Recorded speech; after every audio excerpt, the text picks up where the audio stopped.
Hey guys, today we're going to talk about Taboo magazine issue 3. This was a Steve Bissette production through SpiderBaby Graphix, and it was later picked up by Tundra and Kitchen Sink Press. And this is issue 3 of, I believe it's 10 issues total. There were 9 issues and then an e-special issue. And I'm in the process of collecting all of these. Issue 1 is on its way, but once I have that, I'll have the first 4, and then I just need 5, 6, and 7 to really finish off the run. But in this book, you have stories by different creators who couldn't really do these stories in mainstream comics. It was like a horror magazine anthology.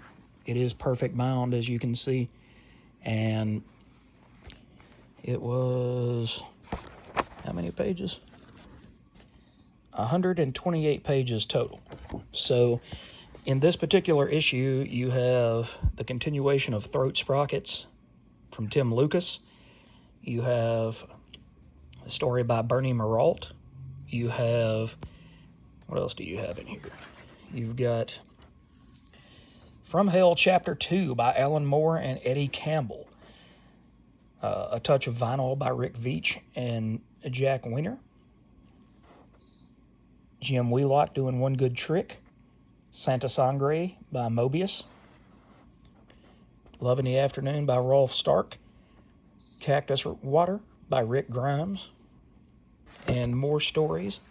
And let's see if I can turn to, you've got different comics with an X.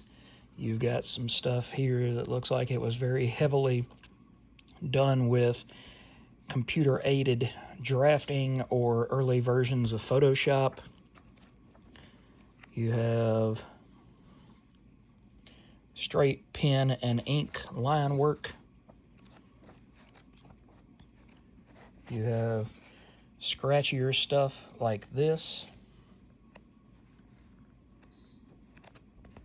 And to finish off the series for right now, you have the masterclass that was Eddie Campbell's artwork with Alan Moore writing.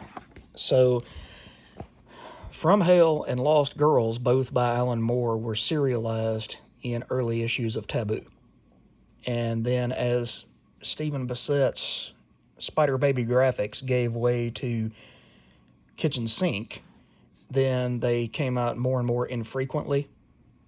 And so in order to finish some of those stories, then Alan Moore, and in this case Eddie Campbell, took the rights back so that they could continue their story.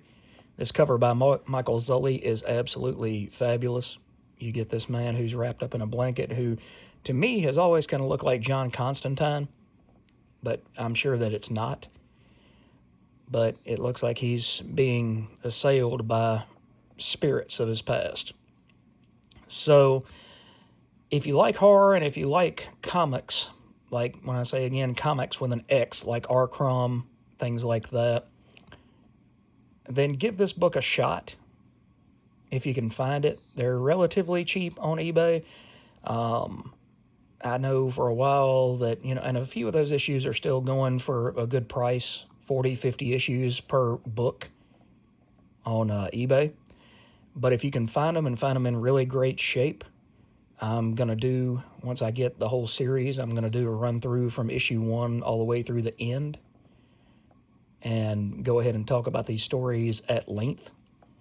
But like I said, it was really different stuff for what it was in its time.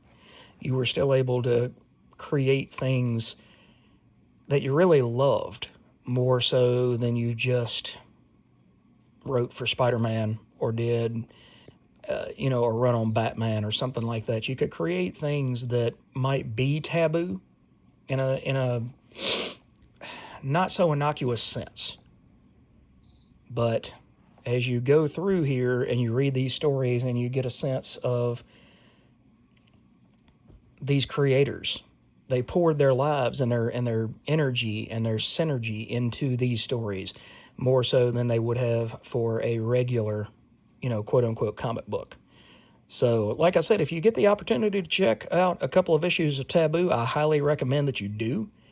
Let me know in the comments if you've ever heard of this magazine, if you've been collecting as long as I have. This series ran, I believe, from pretty much 1987 all the way through 1998 was when the last issue came out through Kitchen Sink. But it's a good run.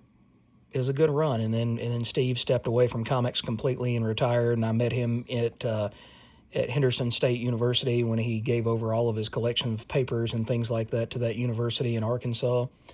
But anyway, guys, like I said, Taboo is really, really cool. It's got a lot of different ideas than what you're looking for in your regular comics. So if you get the chance to pick it up and let me know about it, okay? All right, guys, thanks again, and we'll catch you in the next video.